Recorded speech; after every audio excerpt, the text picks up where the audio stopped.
Hello again, my name is Charles Sabo, and I'm back again doing another teaching video on the book that I've written called Joel, Zephaniah, Zechariah, 3 Bible Commentaries. I have recently published the book, and there's a copy of it. You can see it has some girth to it. It's 373 pages, I believe. And so a lot of information in here. If you're not understanding Joel, Zephaniah, or Zechariah, this is the commentary to have. Take to a Bible study, talk about it. If you have questions, ask that down below in this video. If you have questions as I go over it, I'll be glad to tell you about it or explain it to you. And so I'm reading from the PDF. I've already done teaching videos on the book of Joel. I've done teaching videos on the book of Zephaniah, and I'm already done the first 11 chapters of Zechariah. Today we're doing chapter 12 of Zechariah. We get into the last 3 chapters. It talks about the second coming of Christ and the millennial kingdom, and so be prepared for that. Very prophetic chapter that some of it's already come true or is in the process of coming true right now. So interesting chapter 12.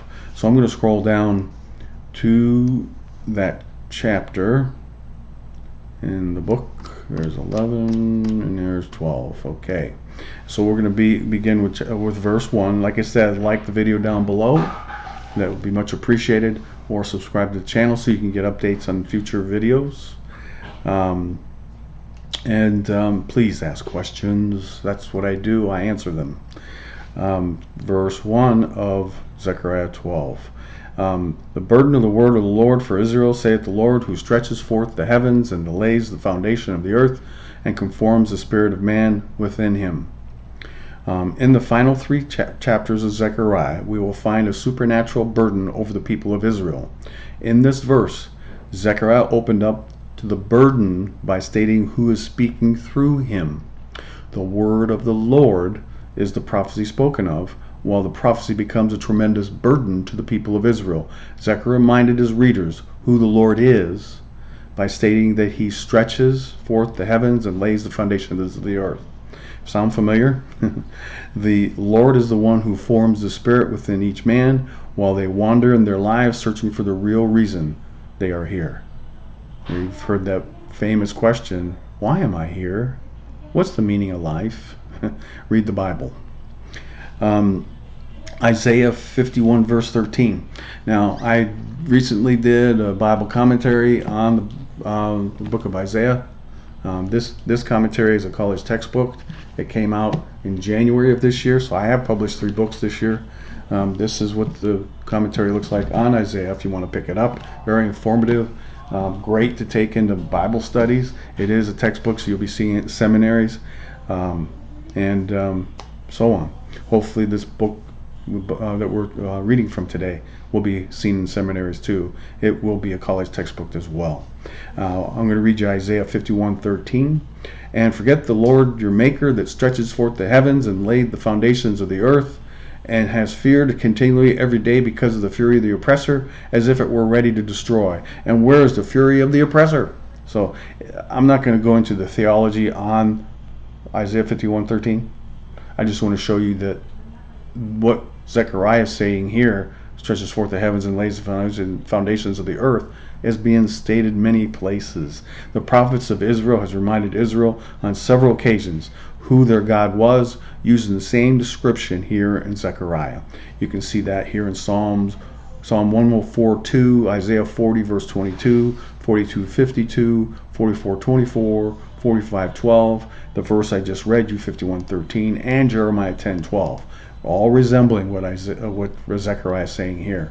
The thoughts of Israel were being focused on the one that matters, who controls all things. All right, verse 2. Behold, I will make Jerusalem a cup of trembling unto the people round about, when they shall be in the siege both against Judah and against Jerusalem. Usually the word behold reveals the prophecy of a great importance as well as events that can be recognized to occur. The prophecy begins with the manifestation of tumult and anti-Semitic demonstrations. We should combine this verse to set right next to Psalm 83, 2 through 5. All right, the Psalm 83 tumult will make the land of Israel into a trembling cup. All right, so you want to read, well, I'm going to be reading 1 through 5 shortly, so we'll go over that. The first large-scale assaults began on January 9th, 1948, when approximately 1,000 Arabs attacked Jewish communities in northern Palestine. By February, the British said so many Arabs had infiltrated, they lacked the forces to run them back. So I'm going to read you something that I quoted from Michael Bard of the Jewish Virtual Library online. In the first phase of the war, lasting from November 29th, 1947 until April 1st, 1948, the Palestinian Arabs took the offensive with the help from volunteers from neighboring countries. The Jews suffered severe casualties, and passage along most of their major roadways was disrupted. April 26, 1948, Transjordan's King Abdullah said, "All of your efforts to find a peaceful solution to the Palestine problem have failed. The only way left for us is war. I will have the pleasure and honor to save Palestine."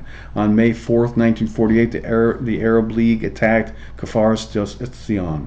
The defenders drove them back, but the Legion returned a week later. After 2 days, their ill-equipped and outnumbered settlers were overwhelmed. Many defenders were massacred after they had surrendered. This was prior to the invasion by the regular Arab armies that followed Israel's declaration of independence. That was May 15, 1948. In 1956, the Jews were attacked again during what is now called the 1956 Suez War, then built up the famous Six-Day War of 1967. Israel had regained Jerusalem for the first time since it was lost in AD 70. In 1964, the Arab League created the Palestinian Liberation Organization, the PLO, which had engaged in terrorist attacks against Israel until the Six-Day War of 1967. After the Six-Day War of 1967, a war of attrition from 1967 to 1970 was fought as the Jews awaited negotiation or compromise from the 1967 Six-Day War. The Arab League refused to negotiate and continued to attack through terrorism against them. On October 6, 1973, the Arab League attacked Israel after not getting cooperation with the United States. They wanted the UN to require Israel to give up the land that was taken from the Arab League after their loss in 1967 Six-Day War, including Jerusalem. This is known as the 1973 Yom Kippur War. The Arab League and the PLO continued with terrorist attacks against Israel from around all borders. Meanwhile, new terrorist groups formed, such as Hezbollah of Lebanon and Hamas in Gaza. After many ceasefires and treaties had been violated by Hamas in Gaza, the IMF used aggression for the first time since 1967 to stop the day-to-day missile launches fired upon them from the Gaza Strip by Hamas.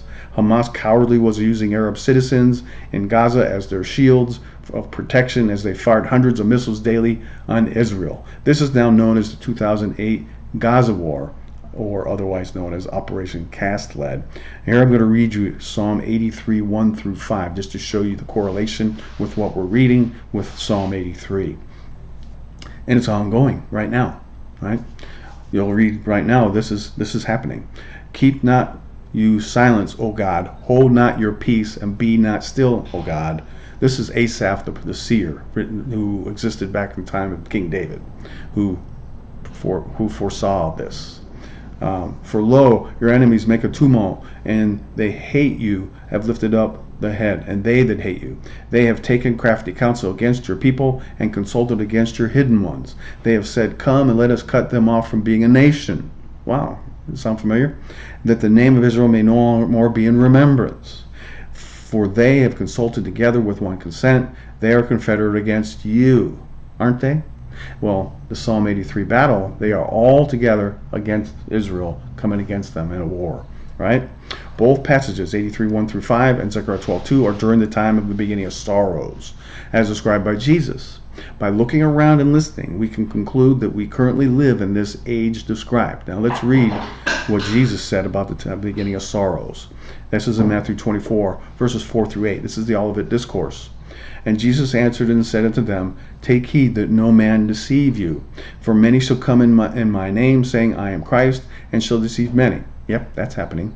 "And you shall hear of wars and rumors of wars." Yep, that's happening. "See that you be not troubled, for all these things must come to pass, but the end is not yet." Wars and rumors of wars. We just read about a lot of them, didn't I?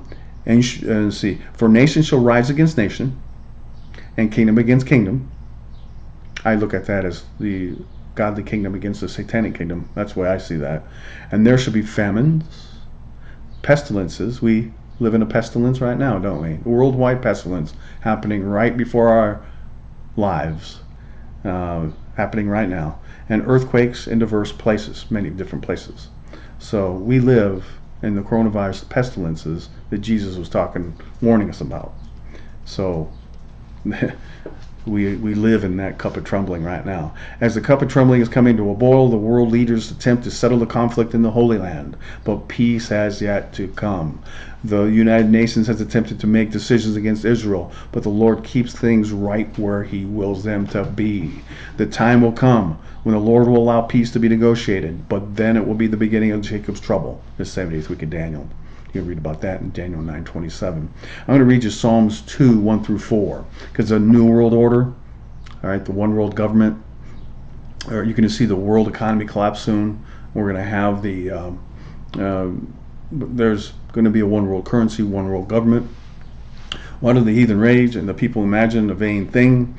The kings of the earth set themselves, and the rulers take counsel together against the Lord and against His anointed. Who's His anointed? Christians. We're all anointed.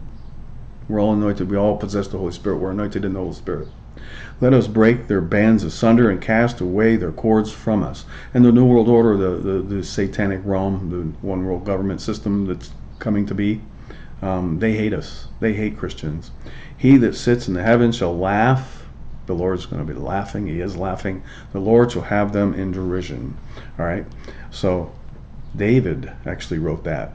So here's David, Asaph, talking about the times we're living in now. Verse 3. And in that day will I make Jerusalem a burdensome stone for all people. All that burden themselves it shall be cut in pieces, though all the people of the earth be gathered together against it.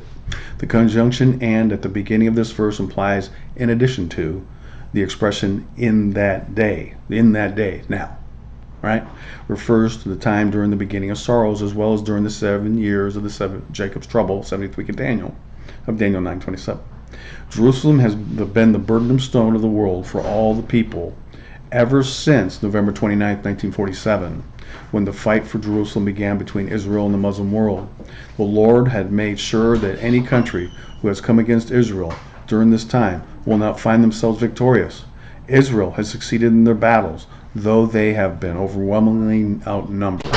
In the Psalm 83 war, which is yet in the future, it will be the Lord who will step in to bring victory for Israel, while they are heavily outnumbered, as Gideon was against the Midianites of Judges 7. And all that burden themselves it shall be cut in pieces. Okay? Right? Read Judges 7, because Psalm 83, Asaph asked the Lord to do unto these Muslim nations that are going to come against Israel, the tumult, that gathering to come against them in battle. Asaph asked the Lord to do this. All right, so it's prophecy. Asaph's seeing it. Do unto them as unto the Midianites, as to Sisera, as to Jabin, at the brook of Kison, which perished at Endor. They became as dung for the earth. Make their nobles like Oreb and like Zeb, yea, all their princes as Zebah and as Zalmunna, who said, let us make to ourselves the houses of God in possession. Let us take to ourselves. They're trying to get Jerusalem back. Oh my God, make them like a wheel, as the stubble before the wind, as the fire burns a wood, and as the flame sets the mountains on fire. So persecute them with your tempest, and make them afraid with your storm. Fill their faces with shame, that they may seek your name, O Lord, and let them be confounded and troubled forever. Yea, let them be put to shame and perish. So you read all those nations that are talked about in Psalm 83, 6 through 8. Asaph talks about the nations that are the peoples that are going to be coming against Jerusalem, are listed there in Psalm 83, 6 through 8. They're going to perish. Those militaries are going to perish through burning. So it could be fire from heaven or nuclear.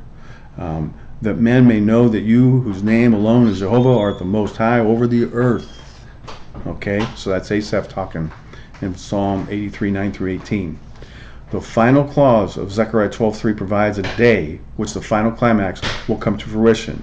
On the last day of the 7-year, 70th week of Daniel, the Lord will return and bring the entire population of the earth to the valley of Jehoshaphat. That's where Armageddon will be, by the way. You can confirm where the battle of Armageddon will be in Joel 3, verse 1 through 2, and verse 12. That's the only place in the entire Bible that gives the specific location of the battle of Armageddon. Okay? Now, Armageddon will happen and Jerusalem will survive. Okay? Zephaniah 3:6, it confirms kind of like what we're talking about here. Though all the people of the earth be gathered together against it. So if you read Zephaniah chapter 3, you'll see some of this being talked about. And obviously you can watch the teaching video on Zephaniah 3, or you can read this book that I've done the commentary on for Zephaniah. Verse 4. In that day, saith the Lord, I will smite every horse with an astonishment, and his rider with madness, and I will open my eyes upon the house of Judah, and will smite every horse of the people with blindness. Though there may be horses in the attack upon Jerusalem, the implication must be applied to the weapons of conventional warfare. The Lord will use supernatural means and causes conventional vehicles to be smitten, while the drivers will be astonished and frustrated with the noticeable disadvantage they have against Israel and his rider with madness. Israel will have remarkable insights to bring them advantages over their attackers, and I will open my eyes upon the house of Judah. Right? The people of Judah, of Israel, are going to be seeing things that the Lord's going to be showing them. All right? Open my eyes upon them. Right? They're going to be seeing the attackers before the attackers see them. The supernatural effects over the conventional weaponry will be noticed when the ability to maneuver and shoot will be burdened by the Lord. And I will smite every horse of the people with blindness. So they won't be able to see. Israel's going to be able to see them, but they can't see Israel.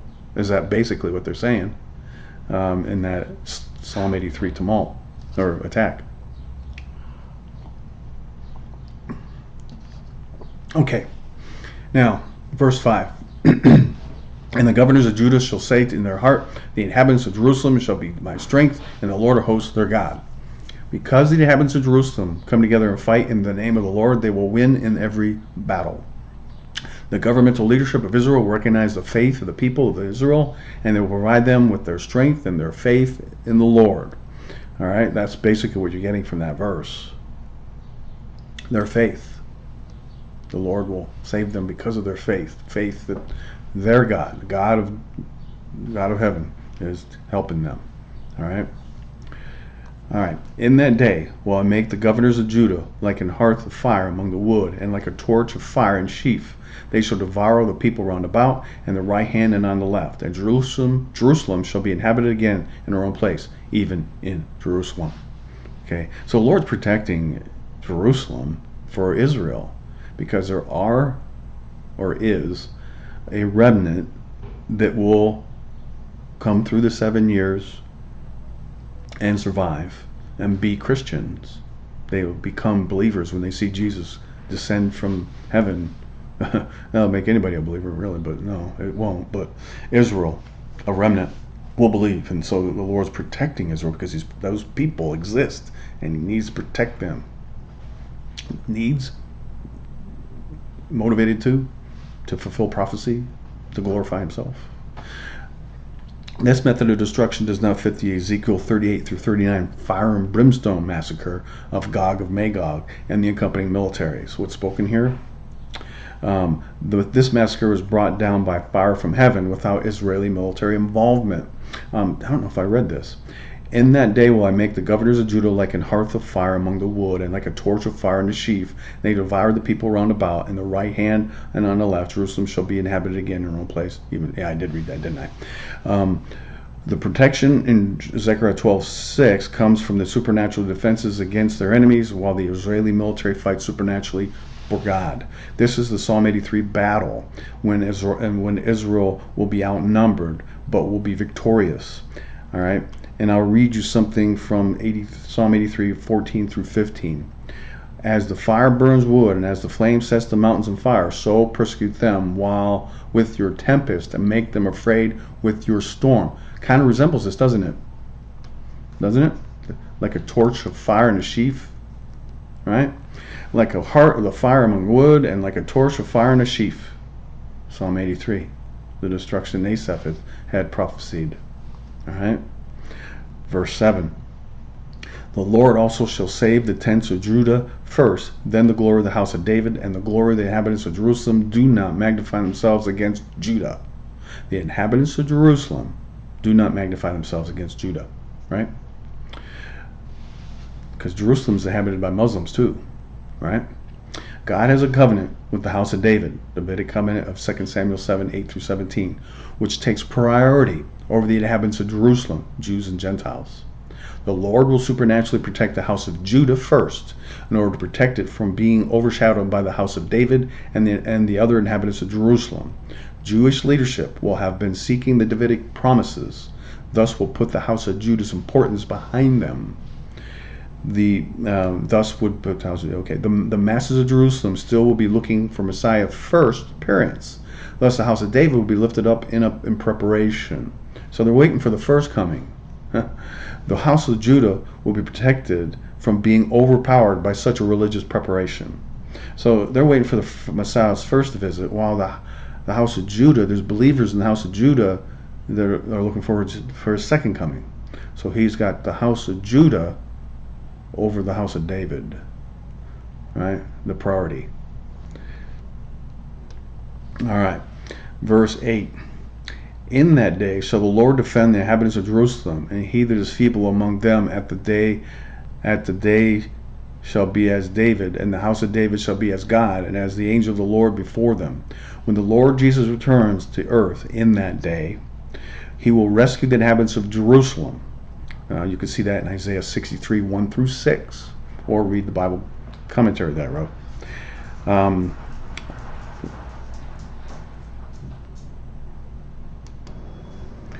Who will have fled into the wilderness, all right?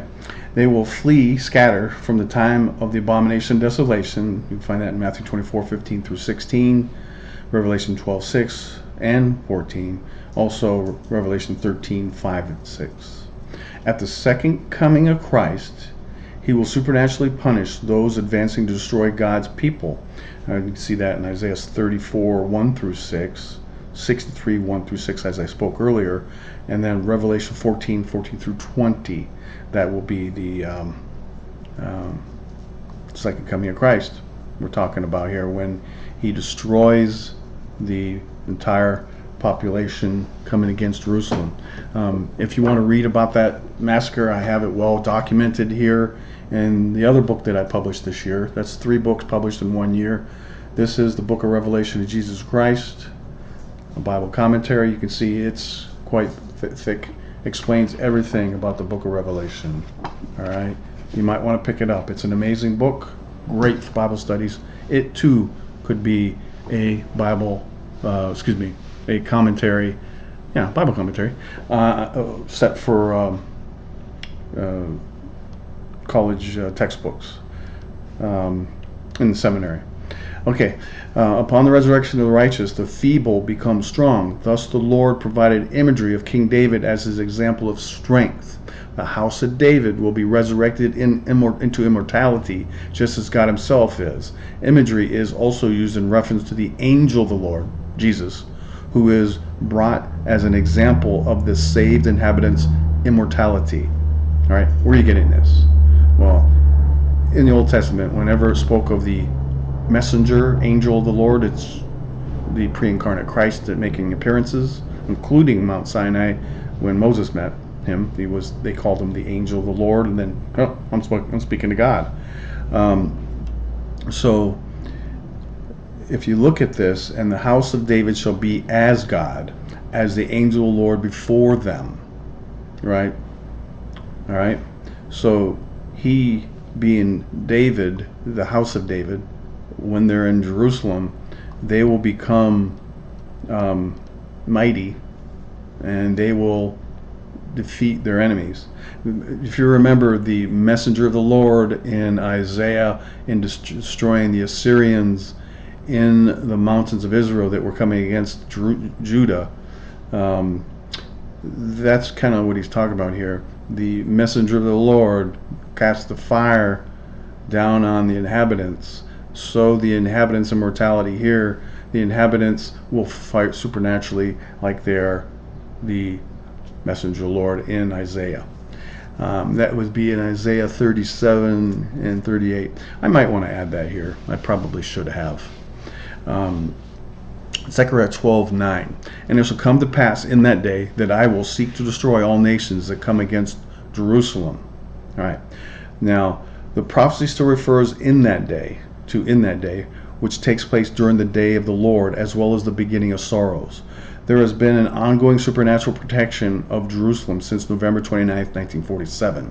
This supernatural protection will continue to occur through to the second coming of Jesus.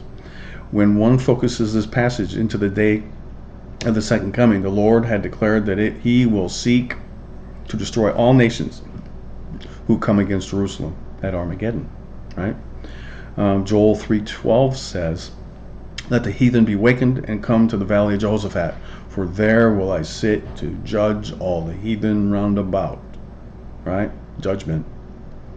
Supernatural judgment by God himself, Jesus. Joel 3:2, "And I will also gather all nations, and will bring them down into the valley of Jehoshaphat, and will plead with them there for my people and for my heritage Israel, whom they have scattered all among the nations and parted my land." So two different places it mentions where Armageddon is, right? Verse 10, "And I will pour upon the house of David and upon the inhabitants of Jerusalem the spirit of grace and his supplication, and they shall look upon me whom they have pierced, and they shall mourn for him as one mourns for his only son, and shall be in bitterness for him as one that is in bitterness for his firstborn." The Lord had committed to those of Israel that his spirit of grace would pour out upon them. The spirit of grace and supplication described here is the fulfillment and reconciliation of the cursed people of Israel. The curse of Isaiah 65 verse 12 will be reconciled. The curse that's happened for 2,000, well, about 1880, actually more like 1970 years or something like that. The curse, 1940 years, something, I don't know. The curse was mentioned in 65:12. And if you want to read about the curse, read my commentary on the book of Isaiah. "When they shall look upon me whom they have pierced." They look upon him who they have pierced, and they believe. And the blinders are removed from their eyes. There's no more curse upon them where they are persecuted and killed. How much persecution and destruction has Israel had in the last 2,000 years because of this curse in Isaiah 65:12? The curse that had been put upon their own heads as well as the children's heads will be remembered no more. All right, and they cursed themselves with one comment, Matthew 26:25. "They answered all the people and said, his blood be on us and on our children." That's what started. That's what God says. Oh yeah, his blood be on us. Okay, and your children. Okay, fine. Isaiah 65:12. Right. The people of the crowd answered all together and brought their own curse upon them when they condemned to death a just man. Even Pontius Pilate called him a just man. He washed his hands of it. It's not me. You guys are the ones killing him. He washed his hands of it, right? Pontius Pilate called Jesus a just man, but they put to death a just man. They cursed themselves. The people of Israel know of the story of Jesus when he was crucified for blasphemy because he declared himself the Messiah and Son of God. They will recall the piercing recorded in the Gospel of John. I'm going to read you John 19:34. "But one of the soldiers with a spear pierced his side, and forthwith came there out blood and water." Now, Zechariah feels the sadness and the mourning which they will feel when they see Messiah Jesus come to their rescue. Isaiah 63:1-6 describes the rescue. Okay, if you want to read of that, once again, it's in my Bible commentary on Isaiah. at the middle of the 7 years, 70th week of Daniel, the Antichrist, the first beast, will commit the abomination of desolation upon the altar of the temple in Jerusalem. You can find that in Daniel 9:27, Revelation 13:6, Matthew 24:15, and Mark 13:14. When the remnant of Israel witnesses this event, they will recall the advice given to them by Jesus in Matthew 24:15 and Mark 13:14 to flee to the mountains. Though this remnant of Israel witnesses this event, they will recall the advice given to them by Jesus and Messiah in Matthew 24:15 and Mark 13:14 to flee to the mountains. Though the remnant will still be non-believers in Messiah Jesus, they will be reminded of what he had said and will flee. Revelation 12:14 proclaims that the woman Israel will be given 2 wings of a great eagle, that she shall fly into the wilderness.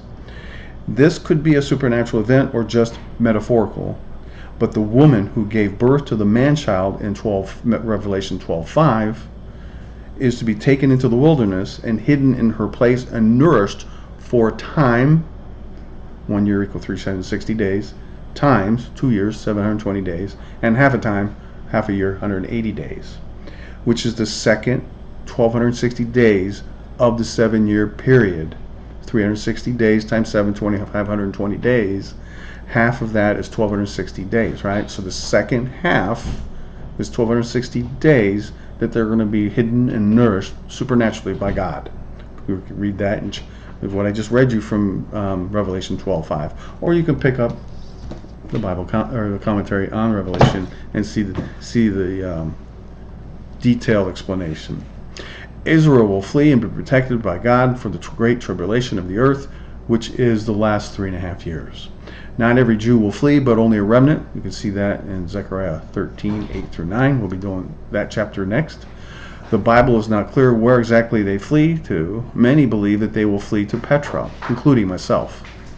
During the Iron Age, approximately 1200 BC, an area known as the Mountains of Seir were inhabited by the Edomites. After Israel kings defeated the Edomites, the location of Petra became the place fled to by the Moabites during their Babylonian captivity, where they later were conquered. Finally, the Nabateans moved into Petra until the 6th century AD. From that time on, the Muslims began to dominate the land. The ruins of Petra are currently a tourist attraction and no longer inhabited. See how the Lord set that up? They're not inhabited, so it's empty. It's the only logical place that can fit 2 million Jews and be supernaturally hidden. Think about it. There's not another place in the whole area of Israel and or Jordan or anywhere around there that can hide 2 million people. But Petra can. Because this place is thought of as the most likely location that the Jews will flee, it may very well come true in that day. Like the Moabites, they may remember Petra and its history and flee there. When the time of the end of the 7 years comes to pass, in some manner the anti-Semitic attitudes towards Israel will have reached a peak. The Antichrist will send various armies to the place where somehow is revealed where the Israel remnant is hiding. Okay, so they're hiding for 3.5 years from Antichrist. You think that all of the Antichrist demons, all of Satan's demons, are everywhere, all over the place, that they can't find Israel, 2 million Jews hiding? Because they're supernaturally protected. Finally, on the last day, day 2520, the 1260th day of the second half, the Lord says, okay, there they are. While reading Isaiah 34:1-10, one can see that the Lord had planned a blood sacrifice of the heathen who were in the land of Idumea. This place is called Basra, or Busra now. Basra is 20 miles south of the Dead Sea and halfway between the Dead Sea and Petra. So they're on their way down there. Halfway down, they get destroyed. I'll read you Isaiah 34:5. For my sword shall be bathed in heaven. Behold, it shall come down upon Idumea and upon the people of my curse to judgment. So pick up my Isaiah commentary and read that in detail. In fact, the cover is based on Isaiah 34:4. Okay?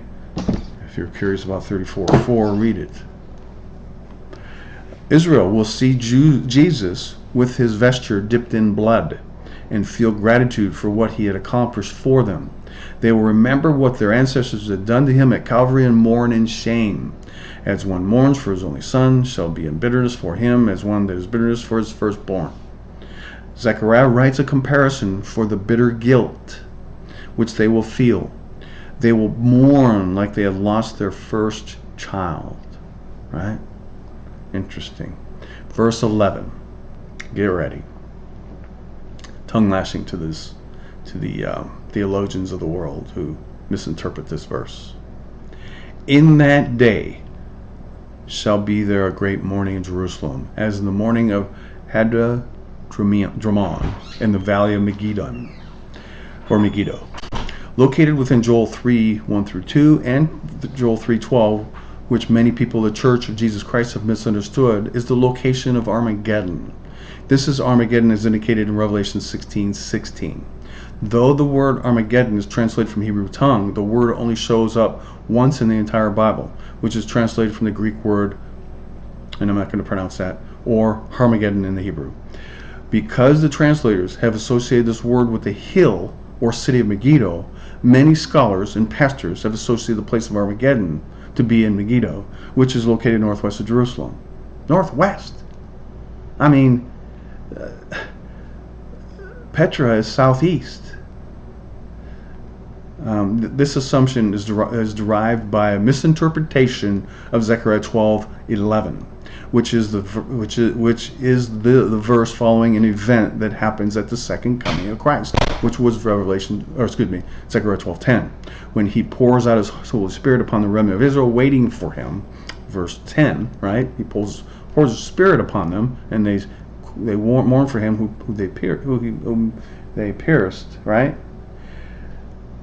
They're mourning so bad, they're mourning so greatly, that Zechariah describes a mourning that they can compare to.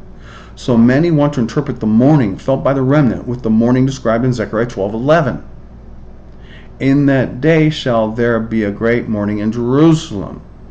When the remnant sees that their long-awaited Messiah is actually Jesus, who their ancestors tortured and murdered at Calvary 2,000 years earlier, great mourning will be felt. They will feel such a great mourning that Zechariah compared the mourning to what his people have felt from the death of King Josiah at Megiddo. It's a comparison. It's not a location. This is where Armageddon is. Come on. You guys are so blinded. Ridiculous. I'm going to read you 2 Chronicles 35:22-25 to show you what Zechariah is referring to in verse 11. Starting in verse 22 of 2 Chronicles 35. Nevertheless, Josiah would not turn his face from him, but disguised himself, that he might fight with him, and hearkened not unto the words of Necho from the mouth of God, and came to fight in the valley of Megiddo. And the archers shot at King Josiah, and the king said to his servants, Have me away, for I am sore wounded. His servants therefore took him out of the chariot and put him in the second chariot that he had, and they brought him to Jerusalem, and he died, and was buried in one of the sepulchres of his fathers. And all Judah and Jerusalem mourned for Josiah. And Jeremiah lamented for Josiah. He was their last great king, their last great hope, the last righteous king of Judah.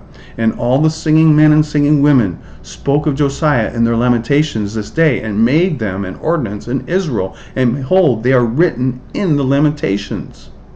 So Zechariah remembers this, because they lament it even during the time of Zechariah, that death of Josiah in Megiddo.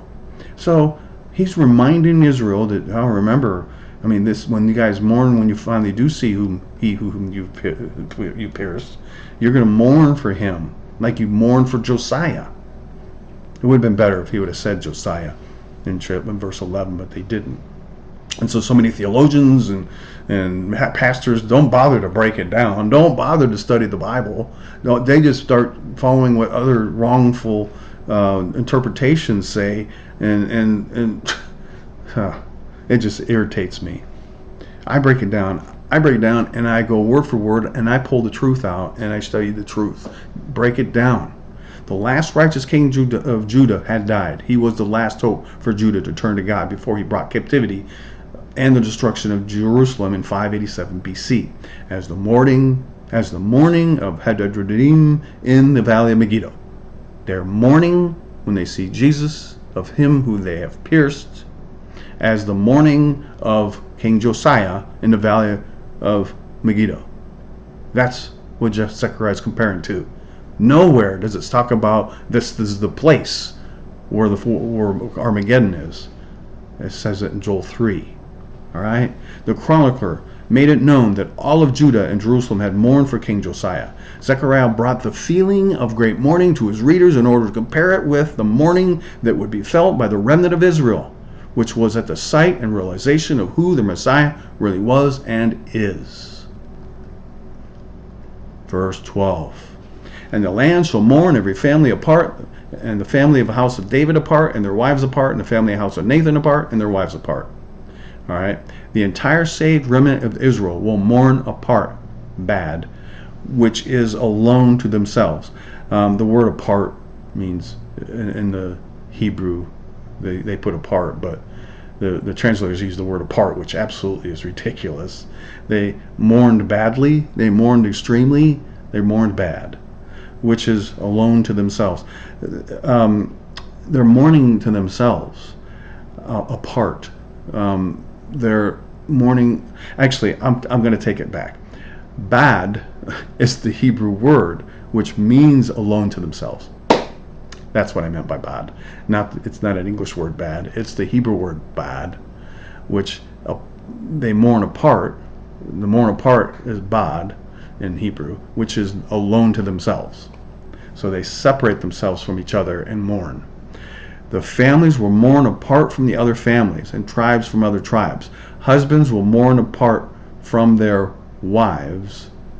It will be a personal mourn which will be between themselves and God. Their shame will be replaced with joy when they realize that God has forgiven them and given them their Messiah when they needed him. Okay, sorry for that bad part, but I'm seeing it. I'm thinking English. Maybe I should clarify that. Maybe I should put Hebrew word bad. Fix that, because it tricked me even. And it's been a few months since I wrote that. I actually wrote this at the end of 2019, so it's been a while since I wrote it. All right, I'm going to read you verse 13. It tagged in right in here with verse 12. The family of the house of Levi apart, and their wives apart. The family of Shimei, the famous, apart, and their wives apart. Shimei means the famous. All the families that remain, every family apart, and their wives apart. Right? And that's it. So you understand this now, the apart. So everyone mourns during that time. Everyone mourned separately, apart from it, alone to themselves, for the death of Josiah, right? And the land shall mourn, every family apart. Now, when they mourn for Messiah, they will meet him in just jubilee, but they'll mourn because they didn't believe it was him. They'll mourn, they'll feel guilty. Oh, how could we have lived our lives and not believed? I mean, we did this to him. We put him on the cross. And they'll be mourning apart, separate. Okay? So that concludes the chapter. Short chapter. Where we are, going on 44 minutes. So please hit like down below. Hopefully it made things a little bit more clear for you, especially where Armageddon is going to be, and where they potentially are going to flee, the Jews, for the last 3.5 years of the 7. And many people are blinded to where that's going to be. Oh, you can't say it's Petra. There's no way it says it's Petra. How can you say that? Then pick a place somewhere in the wilderness there in the Middle East that can hold 2 million people secretly. There isn't another place. There isn't. And why did God clear it out? It's tourist attraction now. It's empty. Why did he clear it out? He did it because it's his place. It's where he's going to hide them. And where's Basra? It's halfway between the Dead Sea and Petra. It's halfway. So the sacrifice in Basra, all the military that's coming after the remnant and that day 2520 at the day of the second coming. It all fits. They're going to be destroyed, headed down to Petra to destroy Israel. It all fits. You can't say that, you can't assume this. We're given enough detail here where you can put the pieces together and read the book of Revelation that I wrote the commentary on. You can read in Isaiah 34 that I wrote the commentary on. God has given us enough verses, enough indications that there's going to be a massacre in Basra. Why would there be one there? Why would there be a big military there? It's the creation of the lake of fire. There's so much blood. It's up to the horses' bridles, Revelation 14, 19 and 20. And so there's so much blood from that massacre in Basra that it's up to the horses' bridles. All right. And why would all the military be there? Why would they be there? Where are they headed? So you got to put it together. That's making assumptions. No, it's putting together what the Lord has given us. He's given us this information. If you're not logical thinkers, then by golly, follow me and I'll show you what it means. But anyway, hit like down below, subscribe to my channel, ask questions. I have some answers for you. Please ask questions. In the meantime, I hope you enjoyed this. Next is chapter 13. May God bless you.